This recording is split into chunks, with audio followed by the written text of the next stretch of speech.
এই মুহূর্তে যে মেয়র শিক্ষার্থীদের যে আন্দোলনটি করছিলেন তাদের 4 দফা দাবির প্রেক্ষিতে সেই আন্দোলনের প্রতিনিধি দল সচিবালয়ে গিয়েছিল এবং সেই প্রতিনিধি দলটি এই মুহূর্তে ফিরে এসে তারা কথা বলছিলেন গণমাধ্যমে।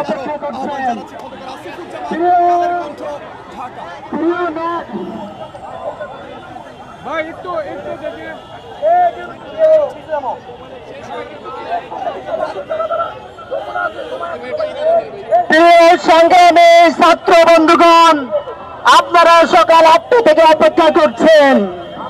আন্দোলন করতে করতে আসিফ সহ অনেকে অসুস্থতা হয়েছেন, আমার বোনেরা অসুস্থতা হয়েছেন।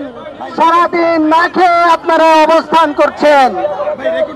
ইউনিস গভর্নমেন্ট থেকে আমাদের মিটিং শুরু হয়েছে। আপনারা জানেন দীর্ঘদিন এই আন্দোলন 23 সালে আমরা শুরু করেছিলাম। এখনো পর্যন্ত আজ পর্যন্ত এই আন্দোলন চলমান।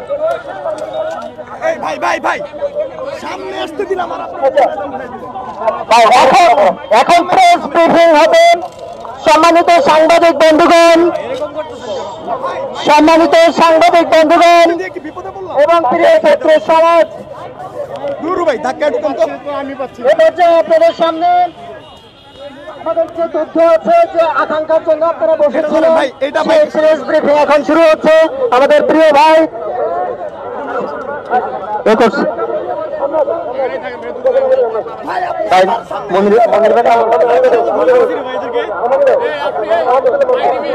এখন আপনাদের সামনে প্রেস ব্রিফিং এ যে তথ্য দেবেন সে তথ্য দেবেন আহমদ আল মাসুদ ভাই।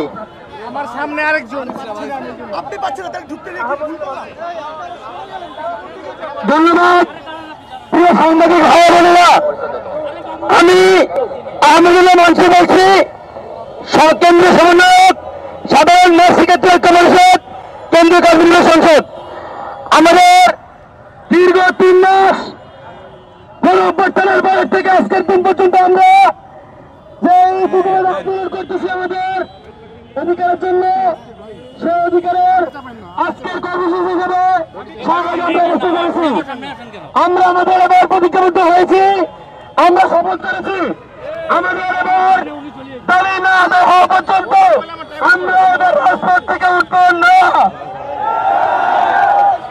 এই সিদ্ধান্ত আমরা কাঁধে কাঁধ মিলিয়ে বুকে বুক মিলিয়ে আমরা চেষ্টা করেছি। তারই পরিপ্রেক্ষিতে আজকে সবাই আমরা গণজমায়েত হয়েছি।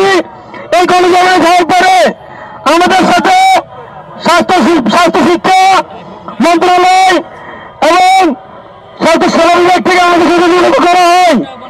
আমাদের সাথে তারা বস্তুতে আছে, আমরা তাদেরকে কন্ডিশন দিয়েছিলাম তারা যেন আমাদের আজকের এই আমাদের কর্মসূচি স্থলে তারা আসে। পরবর্তীতে তাদের সাথে নির্বাচন হয়ে পুলিশ আমাদের রান্না করার পুলিশের মাধ্যমে আমরা নির্বাচন আসে। আমরা সচিবালয় মিটিং করেছি। আমাদের সকল যৌক্তিক বিষয়গুলো তারা জানেন, নতুন করে বলতে হয়নি, তারা আজকে সকল বিষয় জানেন, তাদের কাছে সকল ডকুমেন্টস আছে। তো তারা আমাদের সাথে আমাদের সকল ডকুমেন্টের সাথে আমাদের দাবি সেবা উদ্যাপন করেছেন এবং তারা আমাদের আশ্বস্ত করেছেন আমাদের অতি অল্প সময়ের ভিতরেই আমাদের তারা দাবি বাস্তবায়ন করবেন ইনশাআল্লাহ।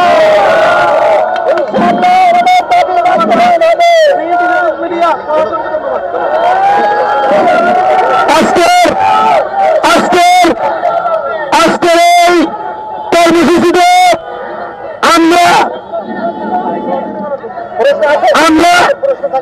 আমরা তারা আমাদেরকে বলছে তাদেরকে সহযোগিতা করার জন্য একটু তারা সময় দিয়েছেন, তারা আমাদের সময় নিয়েছেন এবং আজকে মিডিয়ার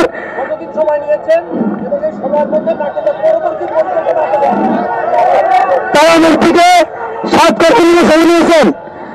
তবে আমরা আমাদের তাদের সময় প্রেক্ষিতে আমি সহযোগিতা নিয়েছি এবং তাদেরকে আমি বলছি আমাদের সহযোগিতা প্রস্তুত, কিন্তু আমরা আমাদের দাবি বাস্তবায়ন চাই।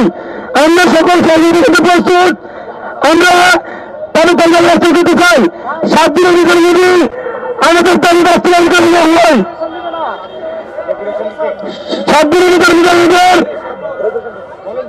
7 দিনের ভিতর দাবি বাস্তবায়ন করে হয় আমরা আমাদের সকল পেশাজীবী বেকার এবং শিক্ষার্থী নিয়ে সারা বাংলাদেশে একত্রিত করে ঢাকা বিশ্ববিদ্যালয়ে আমরা ঘোষণা করব ইনশাআল্লাহ। স্বাস্থ্য খাতের কালো হাত ভেঙে দাও, ঘুরিয়ে দাও।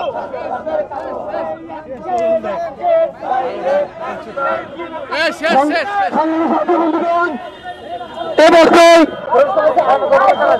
আমি কথা বলার জন্য নিতেছি আমাদের সিনিয়র সমন্বয়ক মনোবিভাগিত মাইকে।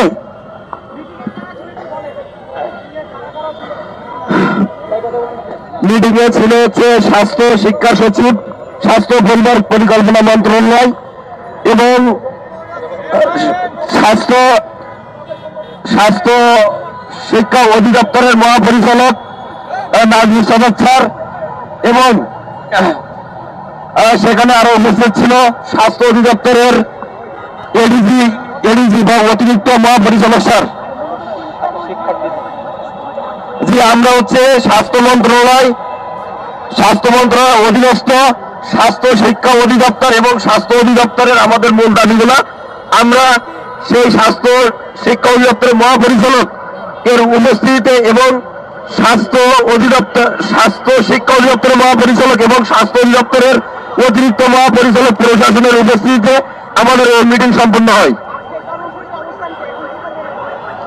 আজকে আমাদের তারা আশ্বস্ত করছে সর্বোচ্চ যদি 7 দিনের মধ্যে তারা আমাদের এই দাবিগুলো পূরণ না করে তাহলে আমাদের, আপনারা সবাই জানেন, আমাদের এই যৌক্তিক দাবি নিয়ে আমরা আন্দোলন করতেছি। যদি পূরণ না হয় তাহলে সারা বাংলাদেশ থেকে আমাদের 40,000-এর উপরে বেশি চাকরি প্রত্যাশী এবং আমাদের প্রায় 30,000-এর মতো শিক্ষার্থী এবং 10,000-এর মতো পেশাজীবী আমরা সরাসরি ঢাকা টু লংমার্চ কর্মসূচি ঘোষণা করব এবং সেটা সচিবালয় হতে পারে। আজকে আমরা এখানে আমাদের কর্মসূচি সমাপ্তি ঘোষণা করছি। আমার নাম মোহাম্মদ মুজাহিদুল ইসলাম, সিনিয়র সমন্বয়ক সাধারণ শিক্ষার্থী ঐক্য পরিষদ। প্রশাসন প্রিন্ট এবং মিডিয়াকে আমরা ধন্যবাদ জানাচ্ছি। আপনারা আমাদের সামনে আগামীতে আমাদের সার্বিক সহযোগিতা করবেন। আমরা 1 সপ্তাহের মধ্যে 7 দিনের সময় দিয়ে কিন্তু এই মুহূর্তে সাধারণ মেয়র্স ঐক্য পরিষদের শিক্ষার্থীরা যারা ছিলেন তারা তাদের এই আন্দোলন স্থগিত করছেন এবং আগামী 7 দিনের মধ্যে যদি তাদের এই দাবি মেনে নেওয়া না হয় তাহলে কিন্তু তারা আবারও লং মার্চ টু ঢাকা ঘোষণা করেছেন। তাদের এই কর্মসূচি প্রত্যাহারের পর কিন্তু আসলে যান চলাচল স্বাভাবিক শাহবাগ মোড় ছাড়ার চেষ্টা করছে এবং যান চলাচল কিন্তু এই মুহূর্তে চলাচল করছে। কিন্তু কিছু কিছু শিক্ষার্থী আর করে তারা যেমনটি বলছিলেন তাদেরকে শুধু আশ্বস্তই করা হয়েছে। এই আশ্বাস এবং আশ্বস্ত তারা জানান তাদের দাবিটি আসলে আদায় করে তারপর এখান থেকে যাবেন বলে আসলে কয়েকজন শিক্ষার্থী বিক্ষুব্ধ হয়েছেন এবং তারা এই 7 দিনের সময় তারা আসলে দিতে চান না। কিন্তু অন্যান্য যারা শিক্ষার্থী ছিলেন তারা যেমনটি বলছিলেন তারা এতদিন সময় দিয়েছেন, কিন্তু এখন আরও 7 দিন তারা আসলে সময় দিতে চান এবং এরপর যদি তাদের এই দাবিটি মেনে নেওয়া না হয় এবং তাদেরকে যদি আশানুরূপ কোনো ধরনের ফলাফল তারা না পান আগামী 7 দিনের মধ্যে তাহলে তারা লং মার্চ টু ঢাকা কর্মসূচি পালন করবেন এবং তখন আরও বড় ধরনের এবং কঠোর কর্মসূচি তারা ঘোষণা করবেন। দেশের বিভিন্ন প্রান্ত থেকে সরকারি এবং বেসরকারি ম্যাক্সিমাম যারা ছাত্র নেতৃবৃন্দরা আসছেন সবাই এই আমাদের সামনে বসতে হবেন।